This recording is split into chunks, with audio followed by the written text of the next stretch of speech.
ओम शांति। 17/5/1969 के अव्यक्त महावाक्य। जादू मंत्र का दर्पण। इस अव्यक्ति मिलन के मूल्य को जानते हो? अव्यक्त रूप में मिलना और व्यक्त रूप में मिलना दोनों में फर्क है। अव्यक्ति मिलन का मूल्य है व्यक्त भाव को छोड़ना। यह मूल्य जो जितना देता है उतना ही अव्यक्त अमूल्य मिलन का अनुभव करता है। अभी हरेक अपने से पूछे कि हमने कहाँ तक और कितना समय दिया है। वर्तमान समय अव्यक्ति स्थिति में स्थित होने की ही आवश्यकता है, लेकिन रिजल्ट क्या है वह हरेक खुद भी जान सकता है और एक दो के रिजल्ट को भी अच्छी रीति परख सकते हैं। इसलिए अव्यक्ति स्थिति की भी जो आवश्यकता है उनको पूरा करना है। अव्यक्ति स्थिति की परख आप सभी के जीवन में क्या होगी वह मालूम है। उनके हर कर्म में एक तो अलौकिकता और दूसरा हर कर्म करते कर्म इंद्रियों से अतीन्द्रिय सुख की महसूसता आवेगी। उनके नैन चैन उनकी चलन अतीन्द्रिय सुख में हर वक्त होगी। अलौकिक और अतीन्द्रिय सुख की झलक उनके हर कर्म में देखने में आएगी, जिससे मालूम पड़ेगा ये व्यक्त में होते अव्यक्त स्थिति में स्थित है। अगर यह दोनों ही चीजें अपने कर्म में देखते हो तो समझना चाहिए कि अव्यक्त स्थिति में स्थित है। अगर नहीं है तो फिर कभी कमी समझ पुरुषार्थ करना चाहिए। अव्यक्ति स्थिति को प्राप्त होने के लिए शुरू से लेकर एक स्लोगन सुनाते आए हैं। अगर वह याद रहे तो कभी भी कोई माया के विघ्नों में हार नहीं हो सकती। ऐसा सर्वोत्तम स्लोगन हर एक को याद है। हर मुरली में भिन्न भिन्न रूप में से वह स्लोगन आता है। मन मनाभव हम बाप की संतान हैं। वह तो है ही, लेकिन पुरुषार्थ करते करते जो माया के विघ्न आते हैं उन पर जीत पानी है। कौन सा स्लोगन होगा? स्वर्ग का स्वराज्य हमारा जन्म सिद्ध अधिकार है और संगम के समय बाप का खजाना जन्म सिद्ध अधिकार है। वह स्लोगन भूल गए हो, अधिकार भूल गए हो तो क्या होगा? हम किस किस चीज के अधिकारी हैं वह तो जानते हो, लेकिन ये सभी चीजें हमारा जन्म सिद्ध अधिकार है। जब अपने को अधिकारी समझेंगे तो माया के अधीन नहीं होंगे। अधीन होने से बचने के लिए अपने को अधिकारी समझना है। पहले संगम युग के सुख के अधिकारी और फिर भविष्य में स्वर्ग के सुखों के अधिकारी हैं। तो अपना अधिकार भूलते नहीं। जब अपना अधिकार भूल जाते हो तब कोई ना कोई बात के अधीन होते हो, और जो पर अधीन होते हैं वह कभी भी सुखी नहीं हो सकते हैं, कभी भी सुखी नहीं रह सकते। पर अधीन हर बात में मनसा वाचा कर्मणा दुख की प्राप्ति में रहते, और जो अधिकारी हैं वे अधिकार के नशे और खुशी में रहते हैं, और खुशी के कारण सुखों की संपत्ति उनके गले में माला के रूप में पहनी हुई होती है। सतयुग सुखों का पता है। सतयुग में खिलौने कैसे होते हैं? वह रत्नों से खेलेंगे। आप लोगों ने सतयुगी सुखों की लिस्ट और कलयुगी दुखों की लिस्ट तो लगाई है ना, लेकिन संगम के सुखों की लिस्ट बनाएंगे तो इसमें भी दुगने हो जाएंगे। वही सतयुगी संस्कार अभी भरने हैं। जैसे छोटे बच्चे सारा दिन खेल में ही मस्त होते हैं, कोई भी बात का फिक्र नहीं होता, इसी प्रकार हर वक्त सुखों की लिस्ट रत्नों की लिस्ट बुद्धि में दौड़ाते रहो अथवा इन सुखों रूपी रत्नों से खेलते रहो, तो कभी भी ड्रामा के खेल में हार ना हो। अभी तो कहाँ का हार भी हो जाती है। बाप दादा का बच्चों से स्नेह है, बाप दादा का स्नेह अविनाशी और बच्चों का स्नेह सदा, कभी कैंसर कभी कैसा कभी कैसा, एक रस नहीं है। कभी तो बहुत स्नेह मूर्त देखने में आते हैं, कभी स्नेह की मूर्ति के बजाय कौन सी मूर्त दिखाई पड़ती है।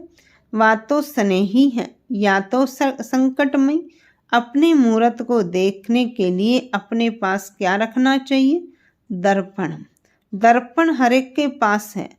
अगर दर्पण होगा तो अपना मुख देखते रहेंगे और देखने से जो भी वृद्धि कमी होगी उनको भरते रहेंगे। अगर दर्पण ही नहीं होगा तो कर्मों तो कमी को भर नहीं सकेंगे।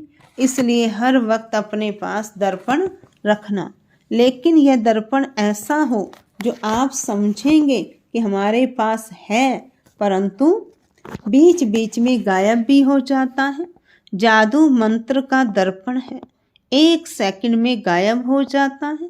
दर्पण कैसे अविनाशी कायम रह सकता है?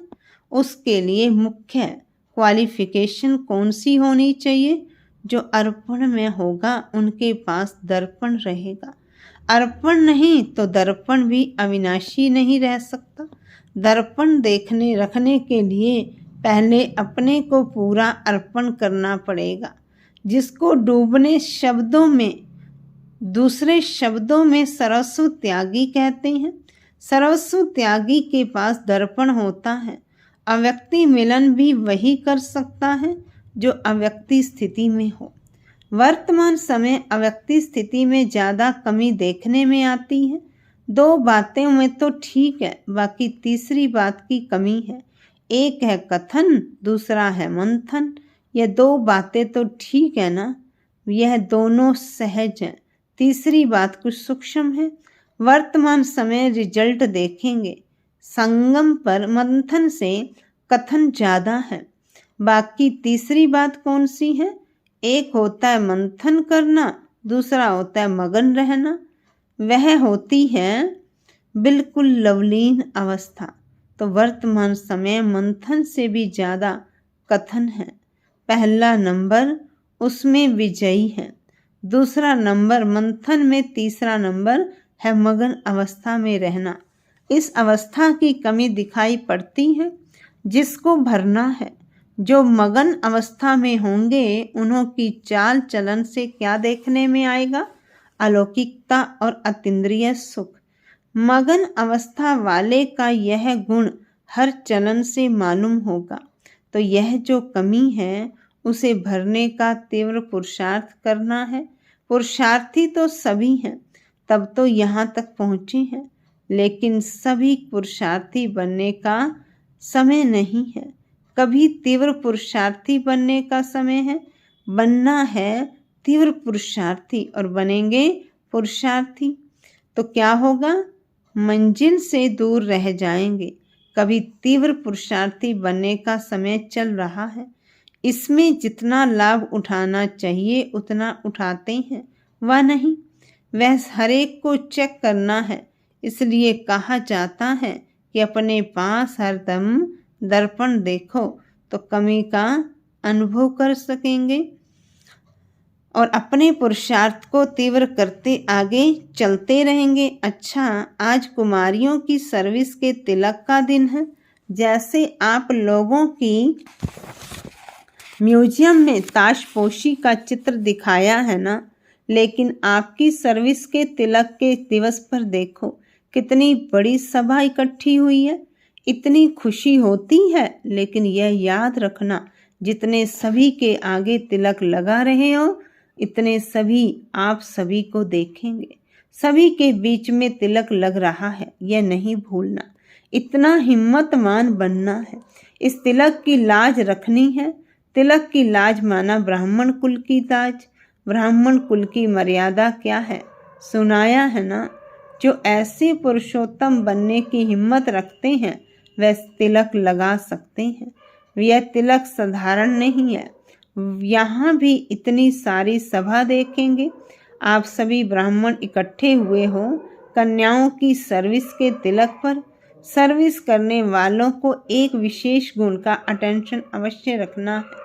जो ऑलराउंडर सर्विस करने वाले होते हैं उनको विशेष इस बात पर ध्यान रखना है कि कैसी भी स्थिति हो लेकिन अपनी स्थिति एक रस ऑलराउंड सर्विस की सफलता मिलेगी।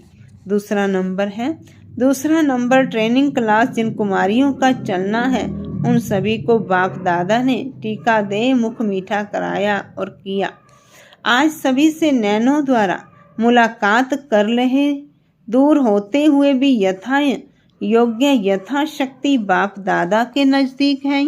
भल कोई कितना भी दूर बैठा हो लेकिन अपने स्नेह से बाप दादा के नैनों में समाया है, इसलिए नूरे रतन कहते हैं।